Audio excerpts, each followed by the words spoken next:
चलिए हेडिंग डालिए, orbital motion of satellite. Orbital motion of satellite. Satellite की orbit circular होती है, तो कायदे से क्वेश्चन जो है ग्रेविटेशन का ना हो के सर्कुलर मोशन का है। और जहां मैंने सर्कुलर मोशन आपको पढ़ाया था उसका तीसरा या चौथा क्वेश्चन यही है कि एक सैटेलाइट प्लैनेट के चारों तरफ घूम रहा है। चलिए देखें।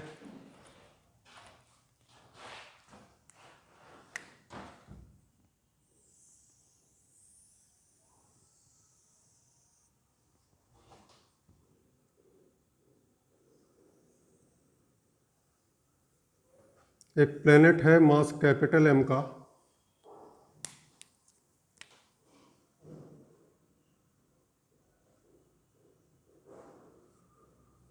इसके चारों तरफ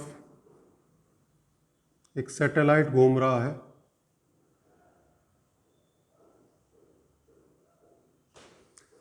इन an orbit of radius R, ये ध्यान रखना ऑर्बिट की रेडियस प्लैनेट के सेंटर से मेजर करी जाएगी। ये कई बार कह चुका हूं, सेंटर टू सेंटर डिस्टेंस होती है। अब जब जहां कहीं भी वो सर्कुलर मोशन आएगा तो सेंट्रीपेटल फोर्स होगा, सेंट्रीफ्यूगल फोर्स होगा। तो सेंट्रीफ्यूगल फोर्स mv²/r होता है और ग्रेविटेशन का फोर्स यहां सेंट्रीपेटल फोर्स होगा। तो centrifugal force equals to centripetal force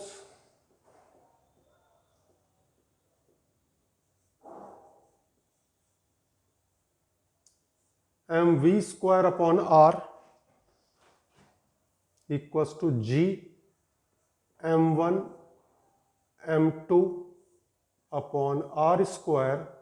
तो यहां से आ गया orbital velocity √gm/r। Clear? √gm/r छोटा सा न्यूमेरिकल बन जाएगा यहां पे v1/v2 √r2/r1 inversely proportional to √r। v1 r1 v2 r2। r के बारे में हमने कहा था कि r तो सेंटर से नापा जाता है। अगर हाइट दे रखी है तो उसके साथ रेडियस ऐड करनी पड़ेगी प्लेनेट की। यही बन जाएगा v1/v2 equals to r plus h2 r plus h1।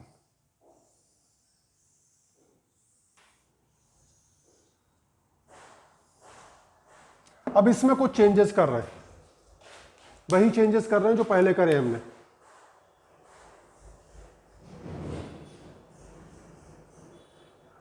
gm को पुट करेंगे g r²।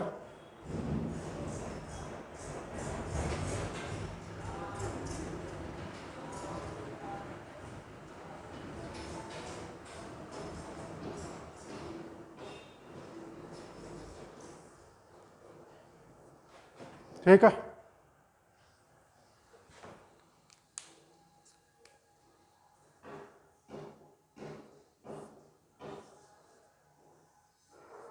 अगली लाइन आप समझ जाएंगे।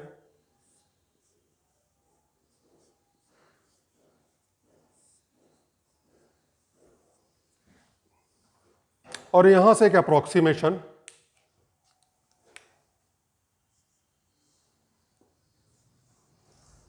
अगर h बहुत छोटा है r से, r plus h can be taken as approximately r। और v का अप्रॉक्सीमेट फार्मूला आ गया √gr। ये उस सैटेलाइट की ऑर्बिटल वेलोसिटी है जो अर्थ के सबसे बहुत क्लोज घूम रहा है। मान लिया हम कह दें अर्थ सरफेस से 10 किलोमीटर ऊपर घूम रहा है। अब अर्थ की रेडियस है 6400 किलोमीटर। 6400 किलोमीटर के कंपैरिजन में 10 किलोमीटर तो निग्लेजेबल हुआ। तो ये फोर्थ वाला क्या है, लिख लेना अलग से, orbital velocity of satellite orbiting very close to the surface of Earth. Orbital velocity of satellite orbiting very close to the surface of Earth. देख ले,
नेक्स्ट लिखिए टाइम पीरियड ऑफ सैटेलाइट।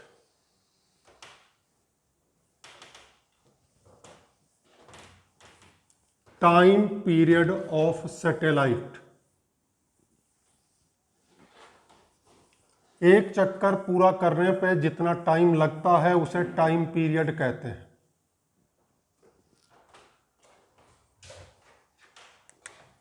तो टाइम इक्वल्स टू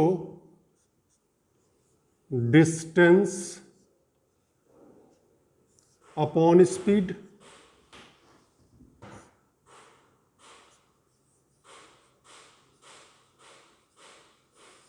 स्पीड का formula √gm upon r।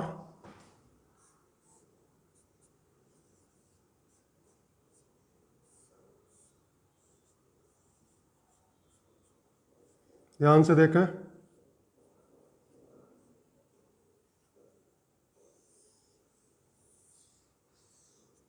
r की power 3/2 आ गया, ये r की power 1 और ये r की पावर 1/2, तो ये हो गया r की power 3/2।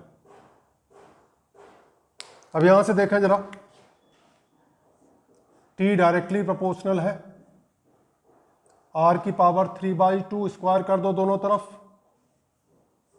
t square directly proportional है r³ के, और यही है केप्लर्स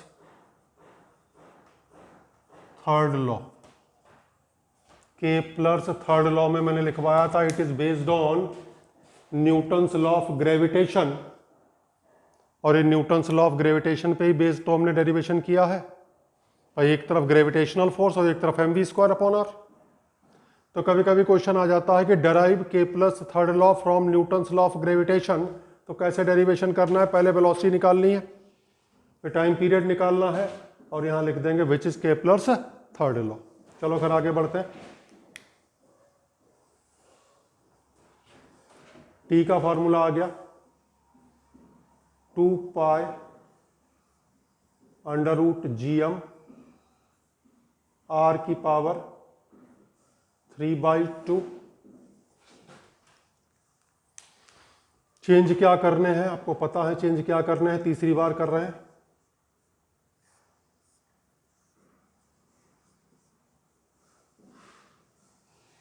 r की पावर 3/2,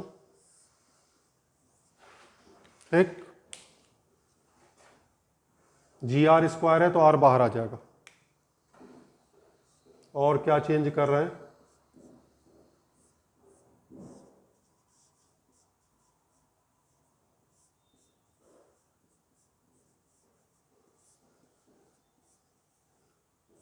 r + h की पावर 3/2 लिख लें sir.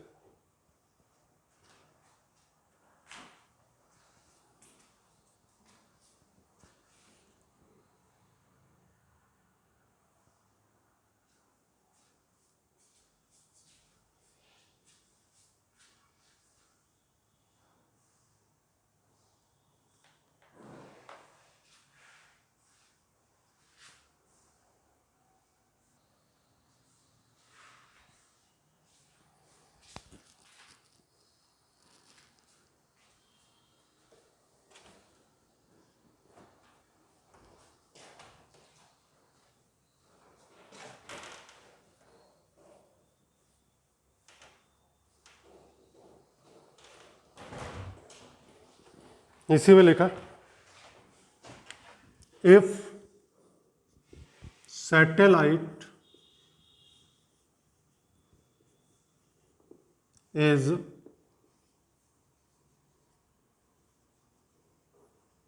orbiting very near to the surface of Earth,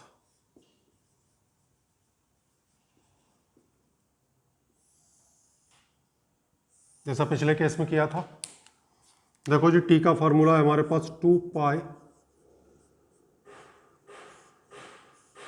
√GR² r + h की पावर 3/2। h बहुत छोटा है r से,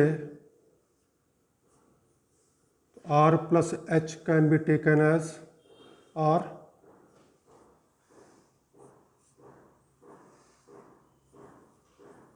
यहां देखें, r बाहर आ गया और यहां आ गया r की पावर 3/2, 2π √r अपॉन √g। ऊपर √r बचेगा, नीचे √g, और t का अप्रॉक्सीमेट फॉर्मूला आ गया 2π √r अपॉन g। ये टाइम पीरियड है उस सैटेलाइट का जो अर्थ के बहुत क्लोज घूम रहा है।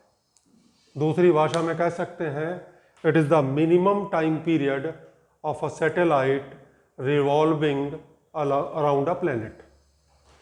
ये मिनिमम टाइम पीरियड है, अर्थ सरफेस के बहुत क्लोज घूम रहा है, और कहाँ घूम लेगा, बाकी तो ऊपर ही घूमेगा, तो ऊपर घूमेगा तो टाइम पीरियड बढ़ेगा। तो ये है time period of a satellite orbiting very close to the surface of earth. It is the minimum time period of a satellite moving around earth. देख ले,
कुछ चीजें ऐसे देख लो, अगर आपसे फ्रीक्वेंसी पूछा जाए,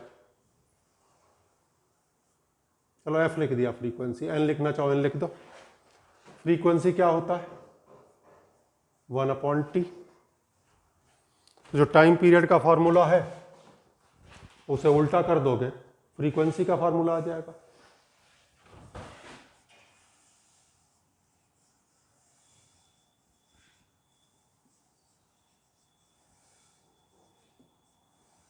एंगुलर वेलोसिटी ओमेगा, ओमेगा क्या होता है? 2 इंटू फ्रीक्वेंसी होता है, तो फ्रीक्वेंसी के फॉर्मूले में 2 मल्टीप्लाई कर दोगे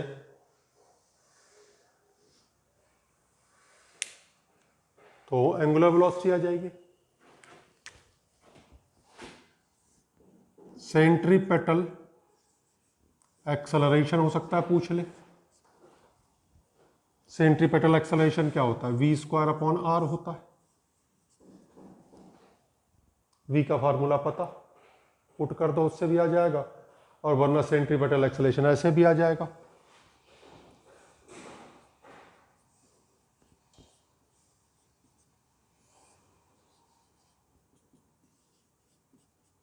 आंसर तो वही आएगा, एक्सेलरेशन होता क्या? Force upon mass. यहां से निकालो यहां से निकालो, आंसर तो सेम आएगा। तो सेंट्रीपेटल एक्सेलरेशन पूछ लेते हैं, इसका सेंट्रीपेटल एक्सेलरेशन कितना होगा? चेंजेस करना चाहो कर लो, gr² r + h का होल स्क्वायर।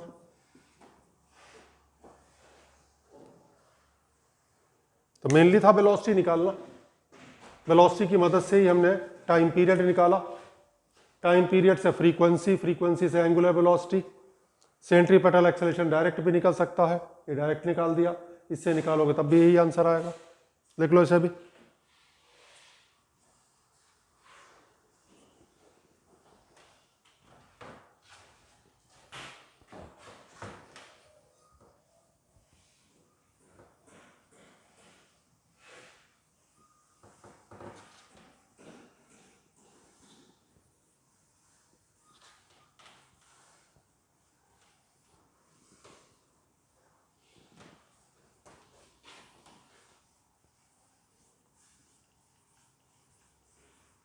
नेक्स्ट लिखा है energy of a satellite. Energy of a satellite, satellite की कौन कौन सी energy? Kinetic energy, potential energy, total energy, binding energy. अब काइनेटिक एनर्जी आपको पता, 12mv²। पोटेंशियल एनर्जी आपको पता, -gm1m2/r। दोनों को ऐड कर दे तो बन गई टोटल एनर्जी। बाइंडिंग एनर्जी क्या होती है अभी बताएंगे। तो देखें जरा इधर को, नंबर 1 काइनेटिक एनर्जी, इसे K लिख दिया, 12mv²,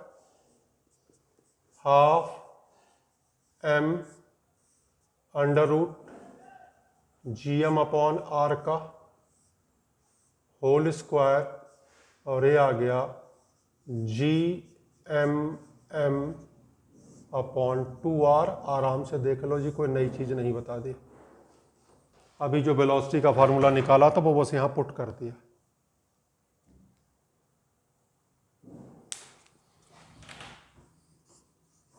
potential energy U, potential energy का फार्मूला पता ही है, -gm1m2/r। ये आ गई पोटेंशियल एनर्जी। अब हम लिख रहे हैं total energy E। Total energy means kinetic energy plus potential energy. gmm/2r -gmm/r 1/2 minus 1/2, और ये टोटल एनर्जी आ गई -GMM/2R।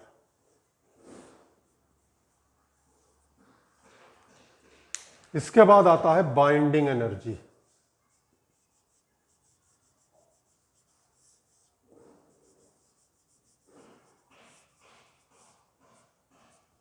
चलो इतना लिखो, 3 एनर्जी पहले।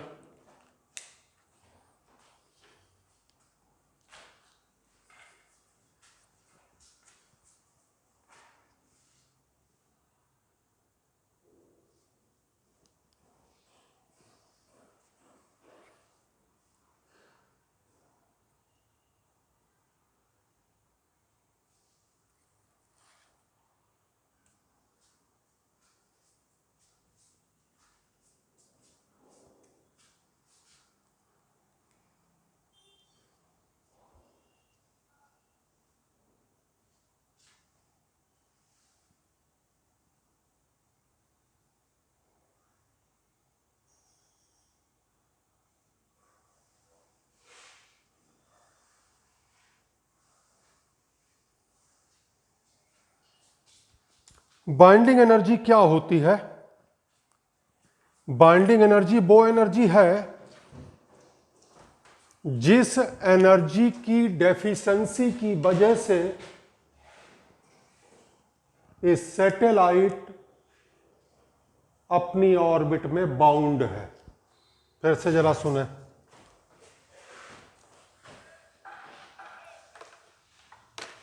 बाइंडिंग एनर्जी वो एनर्जी है जिस एनर्जी की डेफिशिएंसी की वजह से सैटेलाइट मजबूर है अपनी ऑर्बिट में घूमने में। अगर उतनी एनर्जी मिल जाए तो ये अपनी ऑर्बिट को छोड़ के एस्केप कर जाएगा, और जब कोई बॉडी एस्केप करती है तो उसकी टोटल एनर्जी 0 हो जाती है। तो देखें जरा इधर, टोटल एनर्जी कैसी आई? निगेटिव आई है। मान लिया किसी सैटेलाइट की टोटल एनर्जी -100 जूल है, तो उसे 100 जूल एनर्जी और मिल जाए तो उसकी एनर्जी 0 हो जाएगी, और वो क्या करेगा? अपनी ऑर्बिट को छोड़ के एस्केप कर जाएगा। ठीक है? तो जो बाइंडिंग एनर्जी होती है वो निगेटिव ऑफ टोटल एनर्जी होती है।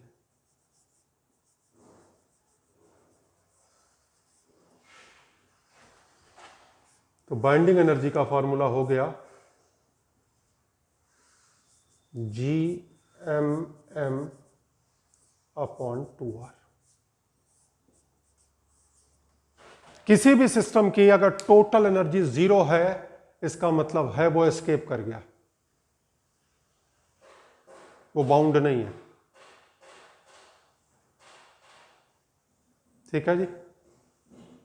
तो बाइंडिंग एनर्जी हमने कहा, binding energy is that energy which is if given to the body, its total energy becomes 0 and body leaves the system and escapes. एक relation यहां इंपॉर्टेंट है, जरा देखें, आपको समझ में आएगा। कोई भी एक एनर्जी पता हो, बाकी एनर्जी निकाली जा सकती है।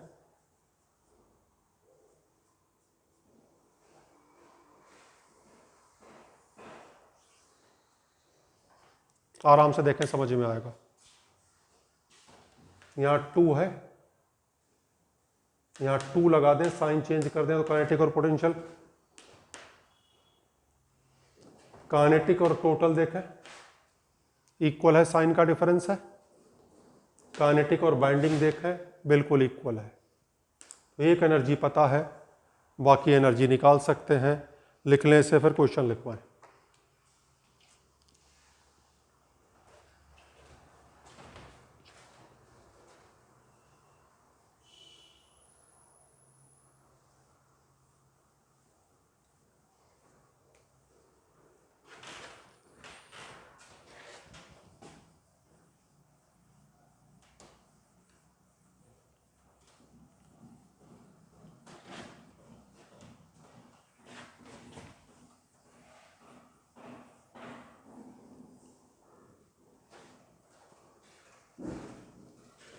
पहला question,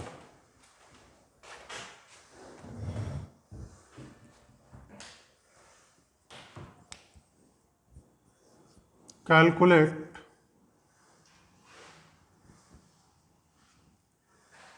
number 1 velocity of satellite orbiting very near to the surface of Earth. Number 2, time period of satellite orbiting very near to the surface of Earth. इन दोनों के फार्मूले मैंने डिराइव करवा दिए हैं, न्यूमेरिकल वैल्यू पुट करके आंसर निकालना। Question number 2, a satellite is orbiting very near to the surface of Earth. Surface of Earth. Calculate percentage change in its velocity required so that it may leave the orbit and escape. It may leave the orbit and escape. एक satellite अर्थ के बहुत close घूम रहा है। Question में कहा जा रहा है कि उसकी वेलोसिटी में कितने % का चेंज कर दें जिससे कि वो अपनी ऑर्बिट को छोड़ के एस्केप कर जाए। Leaves the orbit and escapes. Question number 3, अब जरा आ जाते हैं, ये IIT एडवांस का सवाल है लेकिन होगा उतने ही कॉन्सेप्ट से जितना मैंने पढ़ाया। देखें जरा इधर को, M1 है, M2 है, R1 डिस्टेंस पे है, दोनों रेस्ट में है। ग्रेविटेशनल फोर्स इन पे लगेगा जिसकी वजह से एक दूसरे की तरफ अट्रैक्ट होंगे। हमें निकालना है relative velocity of approach when the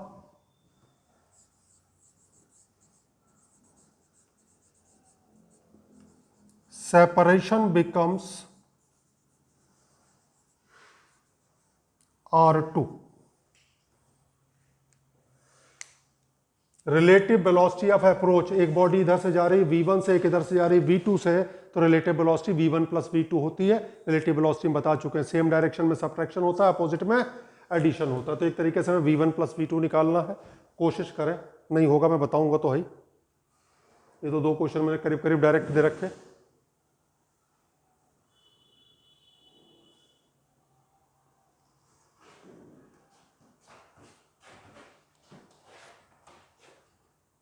Question number 4.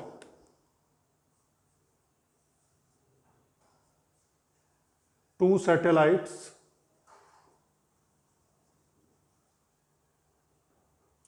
are orbiting at the heights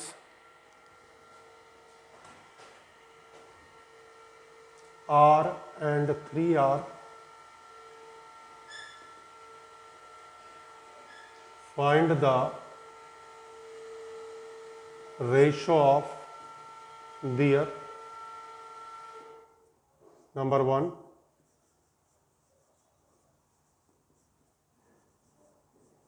orbital velocity,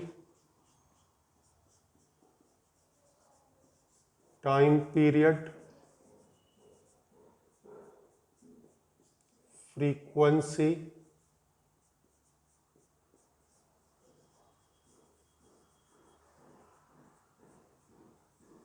angular velocity. Question number 5 AIT के अंदर आया हुआ क्वेश्चन है, बाद में नीट में भी आ चुका है। Suppose Newton's law of gravitation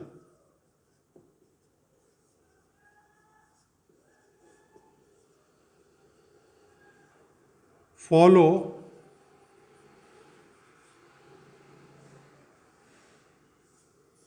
one upon R की power n in place of 1 upon r square, then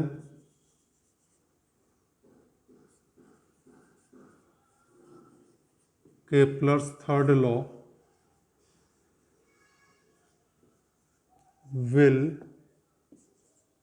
become। देखिए ऑप्शन दिया हुआ था। और न्यूटन्स लॉ ऑफ ग्रेविटेशन क्या है? F equals to G m1 m2 upon R square है। ये किस लॉ को फॉलो करता है? 1 अपॉन आर स्क्वायर को। वो कह रहा है 1 अपॉन आर स्क्वायर की जगह 1 अपॉन आर की पावर n को फॉलो करने लगा।